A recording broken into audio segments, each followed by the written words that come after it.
AITAH for not letting my in-laws bring their dog to my baby's christening. When we first decided to hold a christening for our little girl, I truly hoped it would be a chance to bring the family together. My relationship with my in-laws has never been easy. They have a history of ignoring our boundaries and making choices that feel more about control than care. But my partner still wanted to try, believing that maybe becoming grandparents would soften them, that maybe they would finally understand the meaning of putting a child first. When we told them about the christening, we made what felt like a simple request. They have a large, nervous dog that jumps a lot and barks at sudden noise. I grew up with dogs, so it's not that I don't like animals. But this is a church ceremony and a family gathering with many small children, including our 5-month-old daughter. I asked them to please keep the dog in kennels for the day. They agreed quickly and even said it might be good practice for when they get married later this year. They told us they booked the kennel and even shared details about it, saying how the staff had asked for vaccination records and background on the dog. I thought that was the end of it and felt relieved. Months passed and we focused on other things, like planning the day and making sure everything would be calm and safe for our daughter. Then, 2 weeks before the christening, my partner was suddenly taken to hospital with a heart scare. While I was trying to hold myself together in the waiting area, his father came to see us. In what seemed like casual small talk, he dropped that the dog would be coming to the christening after all. He said they couldn't get her into kennels, but it was fine because he had already called the venue and they said yes. It felt less like asking and more like telling. My partner, despite being in pain and scared in hospital, told him firmly that the dog could not come. His father tried to say they would look for another option. A week before the day, I had this awful feeling in my chest that it wasn't really settled, so we asked again. They admitted the dog couldn't go to kennels because she didn't have the required vaccines. My partner suggested a dog sitter he knew, but his father refused, saying he wouldn't leave his dog with a stranger. We offered what felt like a fair compromise. Our house is only a short walk from the venue. We said they could keep the dog there in a ventilated room, away from our cat, with shade and water. It would only be for a few hours, and they could check in whenever they wanted. But they didn't even respond to this. Instead, when my partner repeated that the dog couldn't come, his father tried to make him feel guilty, saying that one of them would have to miss the christening if the dog wasn't allowed. It made me feel sad and angry at once. This isn't just any day. It's our daughter's christening, a day that matters deeply to us. I kept thinking about how they had taken the dog to funerals before, but it was suddenly too hot for the dog to visit our baby a few weeks earlier. And now it was somehow acceptable for the dog to sit outside in nearly 30-degree heat, rather than be left safely elsewhere. The last thing his father said stuck with me. At the end of the day, she's been a part of the family for 3 years. And I thought, what about your granddaughter? Your only granddaughter. Doesn't she come first? I know they love their dog, and that's fine. But I can't understand making the christening of your only grandchild about bringing an anxious animal that could so easily stay in comfort for a few hours. Part of me feels cruel, like I'm forcing them to choose. But another part of me feels deeply that this day should be about love, family, and welcoming our daughter, not about a fight over a dog. I keep wondering if it's me, if I'm overreacting or being unfair. But then I picture that little baby in her christening gown, surrounded by people who claim to love her, and I can't help but feel she deserves to come first, even if just for one day. And that maybe asking for that shouldn't feel like asking too much. So now I'm left wondering, am I truly being heartless or just trying to protect the peace on a day that should belong to her? AITAH? Well, guess we finally solved that age-old riddle. What's holier than a christening? Apparently, the answer is Grandpa's furry sidekick. Who knew? Honestly, imagine the group photo, smiling baby, proud parents, and in the middle, a panting canine guest star doing zoom eyes down the aisle. Iconic, but probably not what the priest had in mind.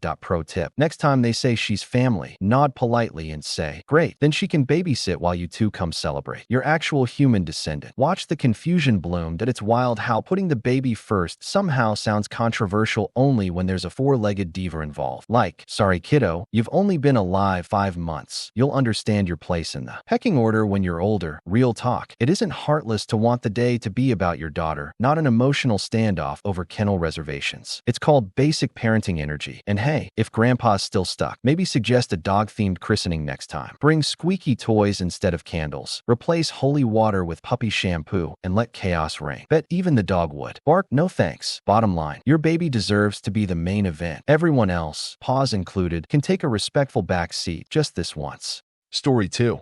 AITA for telling my sister her boyfriend cannot spend the week with us. I live with my sister, and we have been sharing this small apartment for almost a year now. At the start, we sat down and talked about how things should go so we could both feel comfortable. The biggest thing we agreed on was that her boyfriend would not live with us. I told her I trusted her not to have him over all the time, and she agreed. But almost as soon as we moved in, he was here every day. The first 3 nights in our new place, he stayed over. I felt like I didn't even have time to unpack my boxes without bumping into him in the hallway. I tried to explain that I needed space to settle in, but she didn't seem to get it. After that, we had another talk. We decided that 2 nights a week would be okay, as long as it wasn't back to back. And she would tell me ahead of time, so I wouldn't walk into the living room half asleep in my pajamas and find him on the couch. That actually happened once, and it made me feel really uncomfortable. Her boyfriend is older than us, but acts younger. He's loud late at night when I'm trying to wind down. He helps himself to my food, even though I'm barely making ends meet right now. He plays with our cats in a rough way that makes them hide. I've told my sister that I think the cats don't like him, and she agrees. But she just tells him to be gentle, and it doesn't change. He's taken my cigarettes without asking and gets annoyed if I say no. When he's here, I feel like I'm walking around someone else's place. Now we have a busy week coming up at work. We both work in theater, and we'll be getting home really late each night. My sister asked if he could stay the whole week so he wouldn't have to drive home in the dark. I said no. I reminded her of our agreement. She told me I was being selfish, that I should think about her feelings too. I offered a compromise. I said he could stay 2 nights that week even if they were back to back, but 5 nights in a row felt like too much. She got upset and told me that if I didn't agree, she'd have him stay anyway. That I told her that if she does that, I'll tell him myself that he isn't welcome for that long. She said that would be mean and that it would make him feel uncomfortable. I said I didn't care. I feel like she isn't respecting what we agreed on. I've been trying to be fair, but it's hard to feel comfortable in my own home when he's around so much. It isn't just about the noise or the food or the cats. It's the feeling that our space doesn't belong to me anymore. That I know my sister loves him, but I don't think it's fair that my comfort should come second all the time. She says I'm being too harsh, that I should just let it go for a week. But I think if I keep giving in, it won't stop at a week. I don't want to fight with her, but I also don't want to feel like a guest in my own home. That I keep thinking maybe I am being stubborn. Maybe I should just let it happen and keep quiet. But then I remember how it felt to walk into the living room half awake and see him there. Or how I buy groceries carefully to make them last, only to find things missing. Or how our cats hide under the bed when he comes over. And I think maybe it isn't so selfish to ask for peace in the place where I lived, so now I'm stuck. I don't know if telling him directly would be going too far, but I also don't know what else to do if she won't listen. Am I really being unfair? Or am I right to draw a line and try to protect the little bit of space that still feels like mine? AITA for telling my sister her boyfriend cannot spend the week with us? Well, call me old-fashioned, but if your cats are staging daily witness protection retreats under the bed, that might just be the universe handing out red flags like parade candy. And honestly, I promised he wouldn't basically live here. But surprise, he lives here. Sounds like sitcom writing, except the laugh track is just you sighing into your empty fridge. Might I gently suggest printing out your roommate agreement and taping it to the peanut butter jar he keeps raiding? Purely for artistic effect, of course. Also, funny how your need for quiet pajamas time apparently weighs less than his fear of driving after sunset. Has this man met headlights? Or Uber? Or literally, adult responsibility? And the logic that you're mean for saying no, but he isn't rude for eating your dinner, stressing your cats, and acting like a second unpaid tenant. Iconic mental gymnastics. Honestly, gold medal form. Truth is, home should feel like somewhere you can nap on the couch without finding surprise boyfriend feet on your throw pillow. That isn't selfish. That's baseline sanity.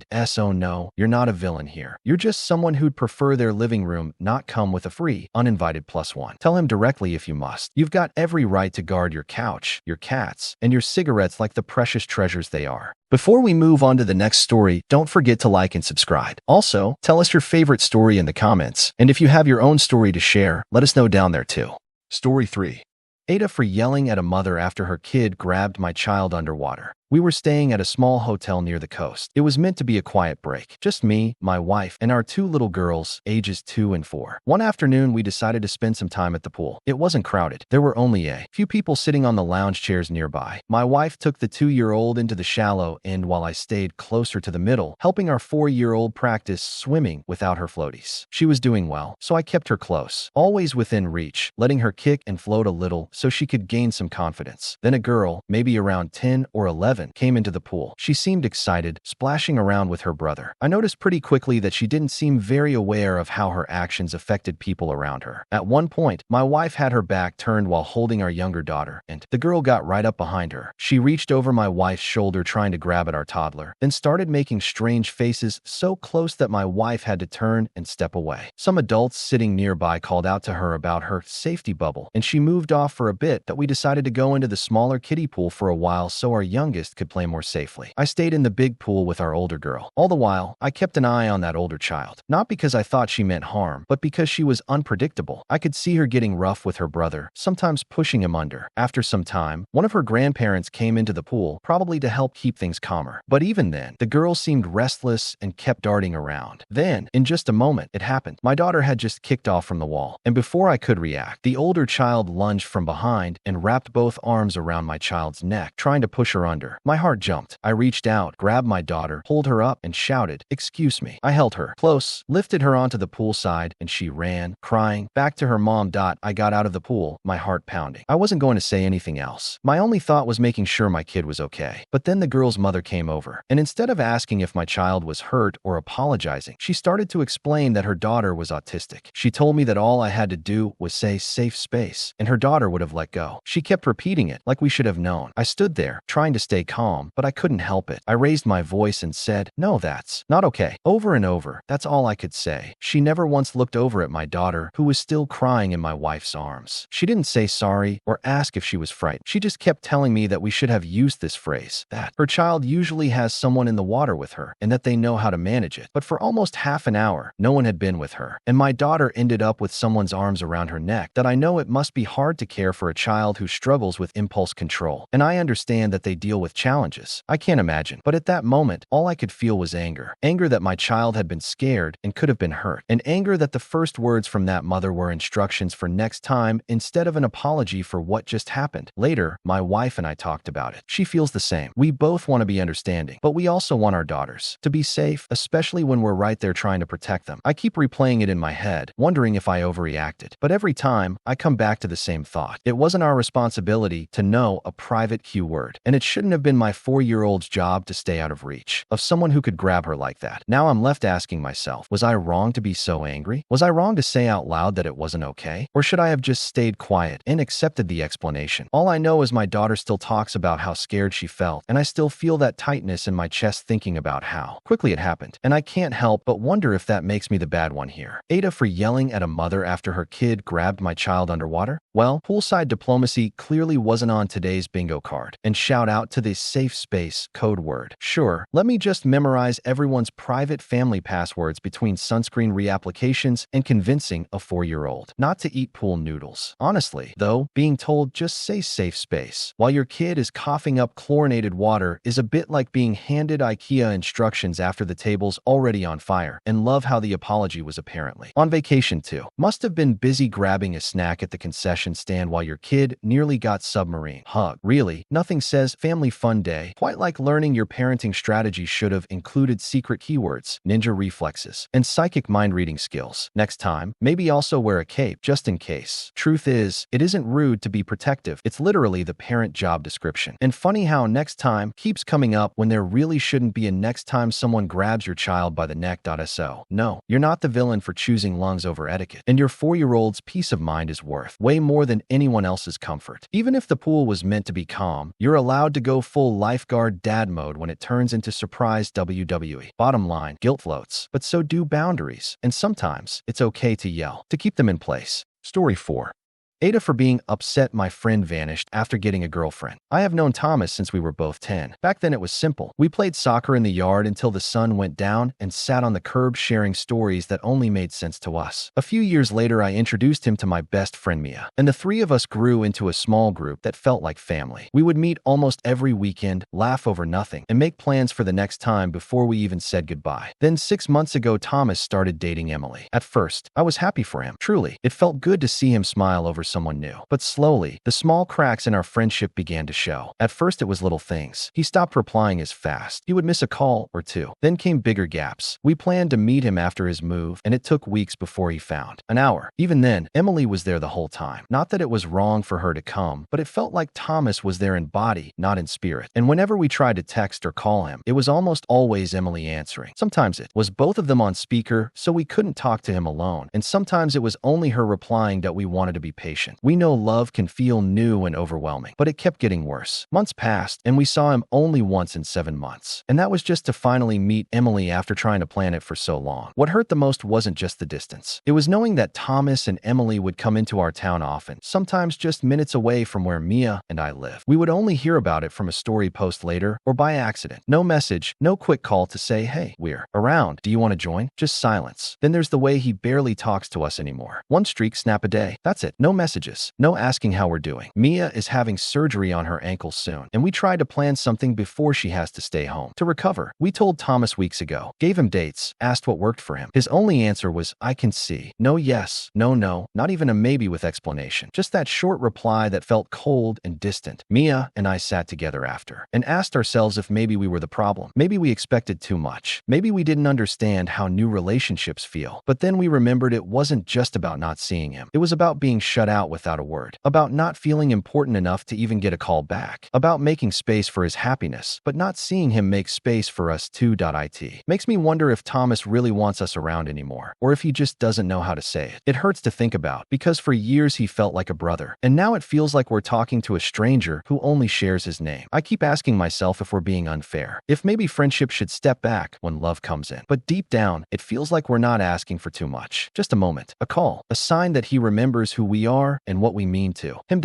Oh, I'm left here wondering, are we being selfish for wanting that? Or are we right to feel hurt that the friend who was always there suddenly isn't? And I can't help but ask, AITAH for being upset my friend vanished after getting a girlfriend? Disappearing homie act, seasoned lightly with sorry, my girlfriend answered instead. Honestly, it's like your best friend got abducted by the we text together now cult, and all you get are grainy snapshots of his new life. And truly, nothing beats sending a heartfelt, hey, wanna hang, and getting back the emotional depth of a parking ticket. I can see, wow, Shakespeare himself weeps that it's wild how you two went from weekend crew to ghost followers of the Emily and Thomas tour, sold out everywhere except your street. And yes, love is magical, but last I checked, it didn't come with a contract banning solo texts to old pals. Also, big love to the joint speakerphone calls, where you get to pretend everything's normal while you both wonder if you're actually on hold. At this point, you're basically in a Zoom meeting for a friendship that doesn't exist anymore. And can we talk about those nearby but didn't call moments? Like, sir, you're posting latte selfies 2 blocks away while we're at home staring at our calendars labeled Friendship Day. Pending. Look, you're not wrong for missing the version of him that laughed about inside jokes and answered your calls himself. Wanting a friend to stay a friend isn't selfish. It's the bare minimum. So yeah, keep the hope that one day Thomas will remember how to type more than 3 words without a chaperone. Until then, cherish the memories, vent to each other, and maybe send him a friendship ransom note. Return our bro or we steal your memes. Bottom line, caring doesn't make you clingy. It just means you remember what he meant. And if that makes you the villain, honestly, villainy starting to look pretty reasonable. Thanks for watching. Don't forget to like and subscribe. Tell us your favorite story in the comments, and feel free to share your own story too.